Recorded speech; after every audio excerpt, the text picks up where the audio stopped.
Hi, my name is David Ely and I work with legal English courses for Semantix in Stockholm. My background's in law. I qualified as a lawyer in England.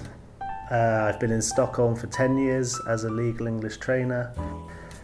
We work with private law firms in the city, some of the big Swedish banks and other authorities such as the Parliamentary Ombudsman. Absolutely, to be a course leader in legal English you have to have the background in law because it's a technical area, that goes without saying.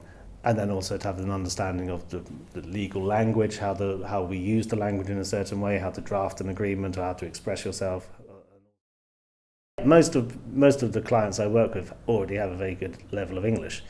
The difference is they understand that today there's a greater need for them to deliver on it in a professional manner and perform in English. But it's important in the sense that the law is so technically demanding. The law is the language. So if you make a mistake or you interpret a word wrongly or use a word wrongly, it can have huge consequences. So you can typically start off a course by looking at the basics of the grammar, making sure that your grammar is correct, and also avoiding things like Swinglish and Swedish interference. That's always a starting point. A general course would also include just writing skills.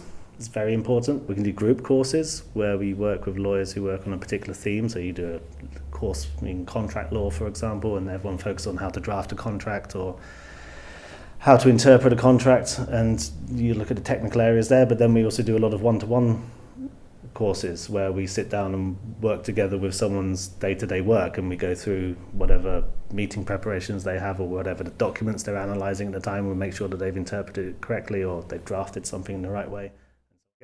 The key words that I would use, or the key points that I make to all of my clients, is the courses should be relevant, directly relevant to their needs, and that's where my knowledge can help them. Most of the courses that I run are not so much that people, it's nice to have a little bit of English, but it should be directly relevant to their work. So we aim that they can then go and perform their tasks in English as well as possible in a professional manner.